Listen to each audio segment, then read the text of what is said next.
listening to the Blue Raider Podcast, presented by Gold's Gym of Tennessee. Your all-access pass to everything Middle Tennessee sports, game recaps, player spotlights, and the latest from the heart of Blue Raider Nation. Now, here's your host, Jay Golden. Welcome back into the Blue Raider Podcast. Today's episode, we're going to be recapping last week's 100 Mile of Hate loss in Bowling Green, but of course looking ahead to our Senior Day matchup this Saturday against Sam Houston State with our friend over at Go Middle, Connor Smith. You're not going to want to miss this, but before we do that, let's thank today's sponsor. Today's episode is sponsored by Gold's Gym of Tennessee, and they have a special offer for you on Black Friday weekend. From Black Friday all the way to Cyber Monday, you can get buy one, get 1 year free. That's right. When you pay in full for your first year, you get your second year completely free, both in club or online. It's the best deal that they're going to give you all year long, so don't miss your opportunity. Again, that's this Black Friday to Cyber Monday. If you sign up for 1 year, you get your second year completely free when you pay in full. Don't miss this opportunity now. Gold's Gym, stronger together. Now joining us on the Blue Raider Podcast, it's our friend over at GoMiddle.com, Connor Smith. Connor, thanks for joining us. Yes, sir, Jake. It's always a pleasure getting on here to talk ball with you. It's good stuff. I'm happy to be here. Man, the season's winding down. It's been a long year for a lot of reasons, but you and I have been up in the press box all season long. I for once, I guess a recurring theme, there's some positives to take away from a loss this week, but an overwhelming positive to take away. This quarterback, this guy we got now in the backfield, Nick going down with an apparent injury, but Roman, man, what a Saturday he had, all things considered. Yeah, I mean, it was pretty remarkable. First career start in college, and he actually set the record for freshman and first-time starting quarterback for MTSU most yards or most passing yards in a single game, and then had the second most total yards in a single game for an MTSU player. I mean, I don't think anyone could have expected that, especially since whenever he has come in, he hasn't looked bad, but it's nothing that's wowed you. And then he goes in against Western Kentucky against a pretty good defense, I think we can say, and was fantastic in all facets of the game. I'm glad you bring up the duality of Roman that we've seen, because I've seen him, in last year's spring game and then seldomly sprinkled in at the end of ball games. And obviously we saw him in that fourth quarter against FIU, which I guess probably created a little bit of headway for like, hey, let's just get this guy more reps. But Roman, we've always said he has the skills. Obviously, he's an athlete just like any other player on this team, but he is a true testament of an athlete at quarterback. It was just a matter of when that time came, and I guess the game plan was either made up for him or what, but he made it look like he's played a lot this year. I was extremely impressed. And I know throughout times this year, I asked Shane earlier this year, one of our post games, is next year's quarterback on campus? And he said no, and I thought no as well. I mean, I have to kind of eat my words now. I feel like Roman, all things considered, if he were to stay healthy and come back for another offseason, like I wouldn't complain about that guy being our quarterback next year. Yeah, absolutely. I think we all have to eat crow, everyone around MTSU media, because, I mean, there was never a doubt about his talent. It was just when he got in the game, it wasn't anything spectacular. It wasn't like, oh, wow, this guy is the future. And then, like I said earlier, comes in, looks like a completely different player against Western Kentucky on the ground and through the air. He was out there just flinging it. He was super confident, wasn't nervous at all. I mean, and the way that he carries himself and goes about the game is very veteran-like. We asked him today in the presser, like, how he stayed calm and composed, and he said it's just football. I mean, he loves it. Been playing it since he was in 8th grade. He doesn't look at it like most redshirt freshmen would and say, wow, I got to go start this rivalry game against one of the better defenses. He goes up there and says, I get to play some football, and he's just very mature, slings it around, is not afraid to make plays happen. I guess the question now is, why was this guy not playing sooner? I know throughout the year, a lot of people were like, let's give Roman an opportunity. And I think that's a very valid question, seeing the performance he put up in Bowling Green. But it's a give and take, right? You've got your fifth-year quarterback in Nick. I think if you're Coach Mason and he's already faced a lot of scrutiny this year, that's probably the hill you'd rather die on, because if you throw in Roman into these situations and have to save your season, again, on a coach that's on a, I want to say, a very hot seat right now, maybe you should have pulled that trigger a lot sooner. There's a lot that goes into that. And again, how does Roman perform so well in this game in particular? I don't know the intricate details to this, but I have to imagine the game plan was set up to fit Roman style. A lot of quick reads. He gets rid of the ball fast, I guess faster than we've seen. But the one thing that I liked is that on the timing of some of these crossing routes, we've seen Nick be late behind guys. I know at times we have dropped passes, and there were still some this Saturday, but Roman seemed on time. And that's something that if in a world where Nick and Roman were going to have the same game on Saturday, I feel a lot better about my redshirt freshman having that game than my fifth year senior does. And so for Roman to throw for almost 400 yards, which by the way, Nick didn't throw for over 300 all season long. Roman threw for 389, so he nearly adds 100 yards on top of Nick's best season, on top of what you already said, a team that is 7-2, now 8-2, a relatively good defense in Conference USA, top half for that matter. Oh, and then he rushed for 82 yards. I mean, it's electric. But again, I pose that question back to you, Connor. Could you give me your 2 cents why you would think it's taken us this long to see Roman in action? Yeah, I don't necessarily hate the move to keep Nick out there, because he is your fifth year guy. He's your veteran. You don't want to throw a redshirt freshman out there in the fire unless you absolutely have to. Clearly they had to, because Nick Vadiato had an unfortunate injury. But I mean, that's really how I see it, is you've got your veteran, your guy that is the team captain for a reason. There's no reason to take him off the field, especially when you get later into the season where it's very clear that you're not going to compete for a conference championship or a bowl game. Just let the guys ride it out. Unfortunately or fortunately, you could look at it both ways. Roman got an opportunity and, like you said, was dynamic both on the ground and through the air. But the thing that I look at that I was most impressed with was how efficient he was. I believe his QBR was in the high 60s, low 70s. Nick has only had those kind of games like twice the last 2 years. So I mean, he put up gaudy numbers with the yards, but was also really efficient, took care of the football, no turnovers. So. Yeah, and the multiple touchdowns. Again, 26 off the top of my head has got to be one of their higher scoring games this year. And all things considered, you have some decision-making there late that really takes some points off the board. But all things considered, I'm super ecstatic with what Roman put out there on the field. And for that matter, what kind of offense we saw, because on top of this, the running game as a whole, 150 yards on the ground, and you didn't have Jaquel Middlebrooks. So I like to think if you have your full backfield in play, I just think this offense can really get moving. Oh, and your left tackle's out. I forget about Jacob Otts not being there. So there's a lot of missing pieces that I really would let this team go. But now the question is, you were in the presser today. Should we expect Roman, or I can see a world where Nick runs out there just because it's his last home game at Floyd Stadium? I would expect Roman at the moment, the way Coach Mason talked about it, him saying that they were going to take the quarterback situation week by week. It wasn't a day by day where it's like, maybe he can play.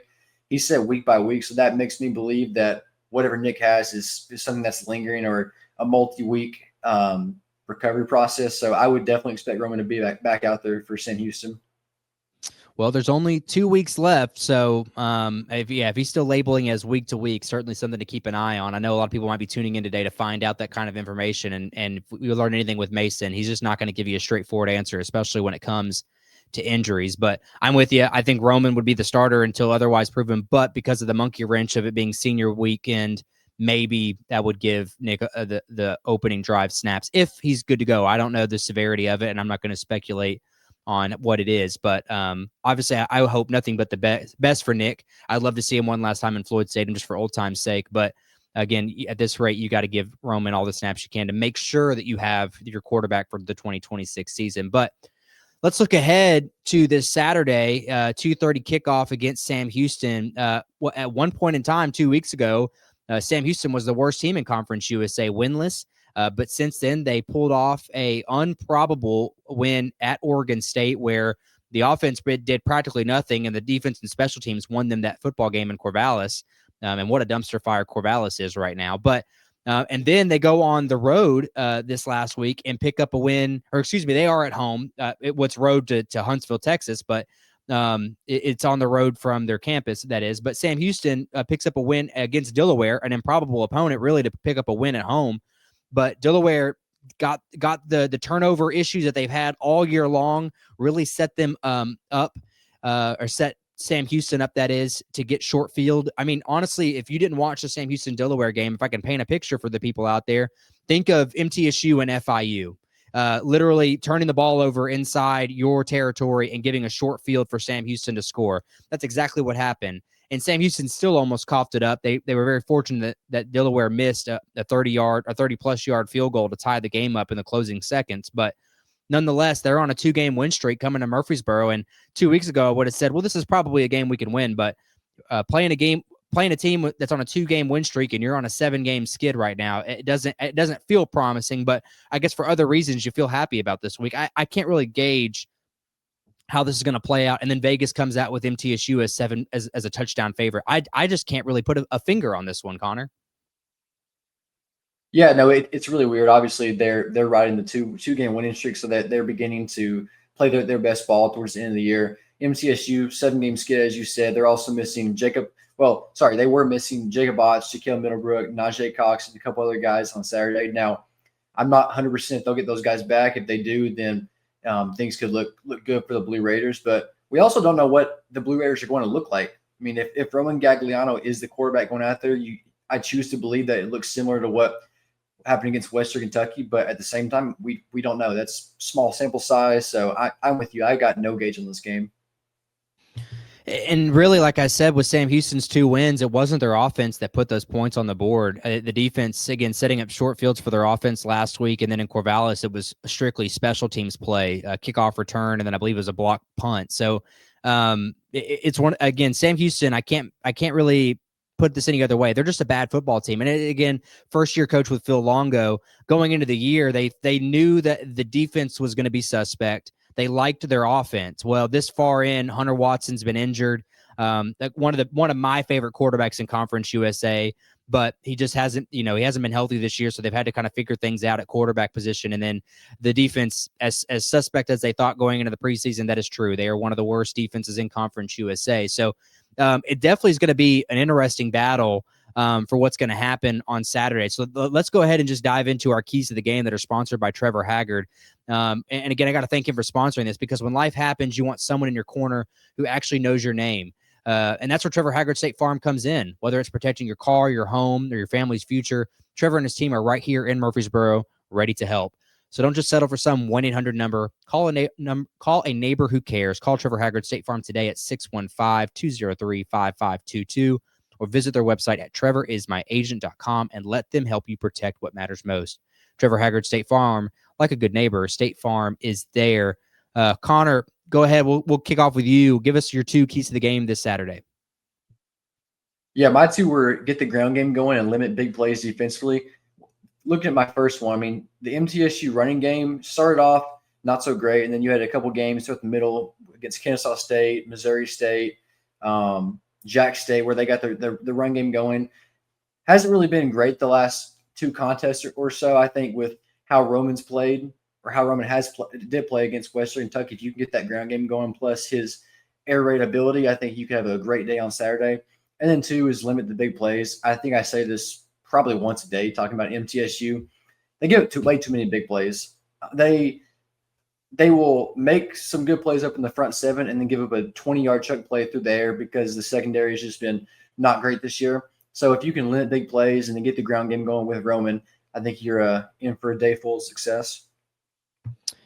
I think, just to go off of yours before I get into mine, kind of segue into my first one, but you talk about the run game. Looking at it now, it is that is the most yards as a team they put up this last weekend against WKU. Now, I'm not a simpleton. I understand that a good chunk of that came on the one run in the second quarter by Roman. So outside of that, obviously they don't tally that, but and that was a scramble play. That obviously wasn't a designed run, but that has got to give you momentum, considering your number 1 running back did not play. So I'm with you. Get the ground game going if it gives it to you. But for me, I'm the opposite. After seeing the numbers that Roman put up on Saturday, I want to see this team put it in the air. This is the worst secondary in Conference USA, which I know Blue Raider fans, having seen what we've seen at Floyd Stadium this year, that might be hard to swallow. But Sam Houston's secondary is very bad. They're very young. They're very undersized.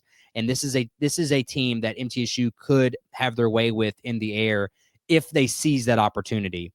Again, we have two good quarterbacks. I know we've sat here and said Roman is better than Nick, but whoever goes, these are good quarterbacks that if they make the timely throws, if they make the correct reads, I think that they can have a good game. But clearly I'm saying if. So they need to execute that. And I know that's something that Mason has talked about all year long is the execution.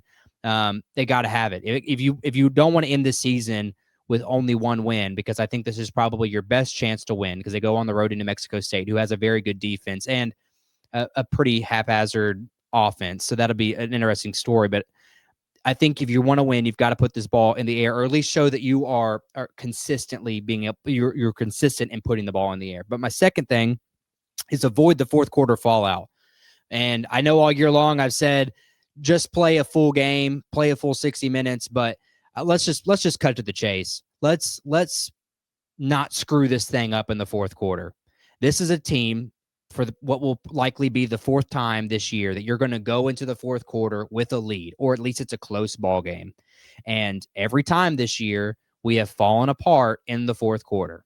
So this week, my biggest key, and I hate that I put it at number 2, but I wanted to get to it as my crescendo for this segment, is you've got to finish the fourth quarter. You're gonna likely be in this ball game after 3. If you don't fall apart in the fourth, play your game, air it out, or you're on the ground, whichever way Bodie Reeder decides to call this game.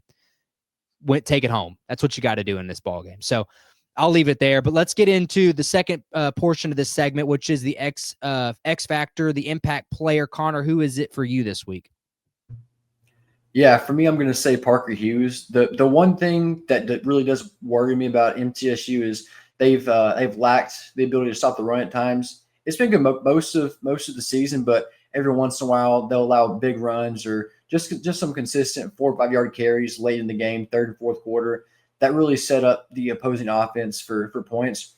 And I think Sam Houston has a couple of pretty good running backs, 2 guys that are averaging over 4 yards a carry. So Parker Hughes, that big middle linebacker, he's a really good run stuffer, but also he is the veteran guy that will help get everyone lined up correctly. So I think him being able to stop the run and make sure his defensive front is set up correctly will be a big thing on Saturday. I think mine's pretty obvious. I've talked about it in this entire episode, and I going into it, I told Connor that I called dibs on him being my impact player. Roman, assuming he gets the start, again, I don't know. This is coming out on Tuesday. As far as the information that we know and what Mason's told us, it could be him or Nick, but I think the smart move would be go with Roman.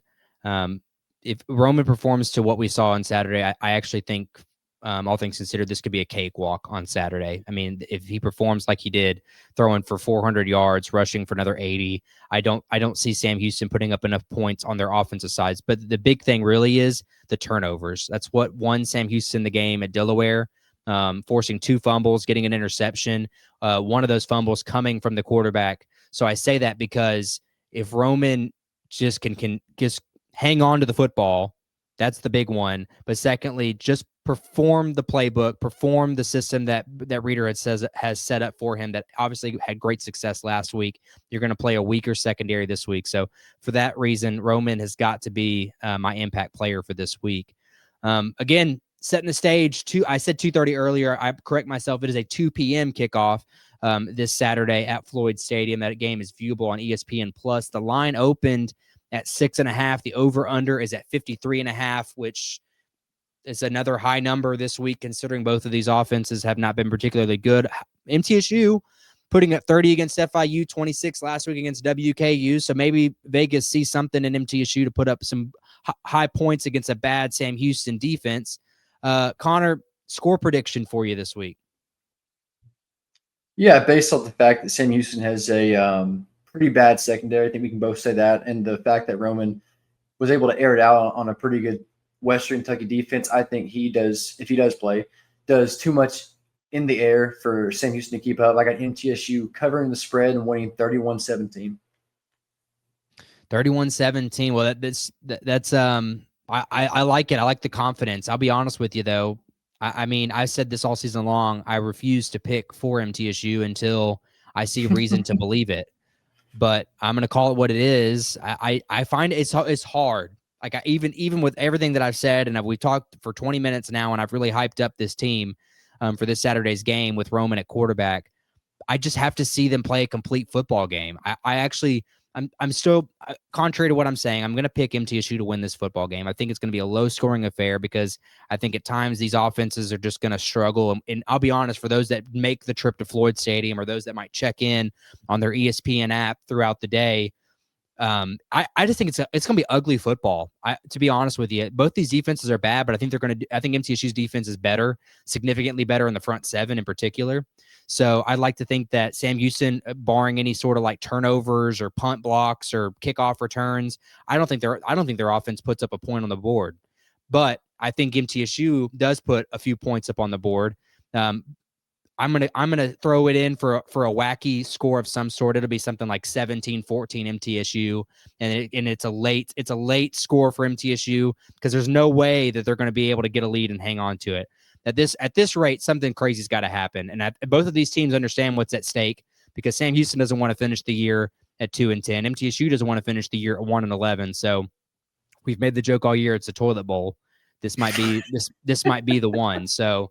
Connor, man, once again, I appreciate you joining us to talk some football. One thing I really like about having you on here, especially late in the year, recruiting is big. We're looking ahead to 2026. I know that some offers have gone out. He has some visits coming this weekend. Any kind of big news on the recruiting front as we head in closer to the offseason? Yeah, I mean, MTSU has a smaller class right now, but I will say all their commits, or at least a couple, have made it public that they'll be here for their OVs this weekend. So definitely be able to check that out, see some of the guys. And they're also, I've got to talk to the staff and see about this, because with the new roster rules and how many portal guys they want to take, it's going to be a smaller class regardless. But I do know that they are interested in a couple of kids, a couple of in-state kids. So maybe they can pull off some flips and get a bigger class. Connor, Shane told me this a couple weeks ago. He's concerned about the low number of high school guys. I want to just hear from you. Are you concerned with the low number of high school guys? Yes, 100%. I think, respectfully to the staff, they brought in a ton of transfers and JUCO kids the last 2 years. I don't think that's sustainable. I think you have to get high school kids. You can bring in some supplemental guys through the portal to plug and play, kind of like what they did with Jacob Botts, Najee Cox. But in order to have a sustainable long-term program that finds success, it's got to start in the high school ranks. So, I mean, that does worry me, but considering they had a big class last cycle, I choose to believe that this is a one-off. Yeah, I'm with you there. The way Shane put it, I think, is best. You want to have a balanced approach. Like you said, you got to have some plug-and-play guys, but you also still have to have some roots, and that comes from the high school ranks. But, Connor, once again, man, appreciate you joining us. Let us know this week up to game time, what kind of content can we expect from you over at Go Middle up to kickoff? Yeah, just some sidebar stuff. We'll be keeping up, especially with the quarterback situation. That's something everyone wants to know about. Talk about Jaquel and Otts and a couple other guys that could play, maybe not. Who knows? We'll find that out soon. Just some content leading up to the game previews, all the good stuff. Awesome stuff, as always, from Connor. And again, if following him, if you're watching us on the screen, it's there. Connor Smith 04 over at X Twitter. He live tweets during the games for us. And of course, him and Shane have an instant reaction to that they post over in the Go Middle Substack. So if you're not already subscribed to that, make sure you do that. Connor, I appreciate you taking the time to join us. Yeah, Jake, I love talking to you. You're the man. I'm happy to be here. And thanks to you, the viewer, for tuning into today's episode. One thing real quick before we sign off today, I do want to give a big shout out to MTSU Ice Hockey. They are currently having their jersey sale live right now. So if you're not already following them on their socials at MTSU Ice Hockey, again, it's a big support, just like the one that I have actually here in the back of my screen. The link will be in their bio on Twitter and X, of course, and on Instagram. Guys, makes for a great MTSU holiday gift, so you don't want to miss that. Again, if you want to support that club, I can't recommend that enough to you. Also, I've got some more hoops content coming for you guys next week with a whole new segment.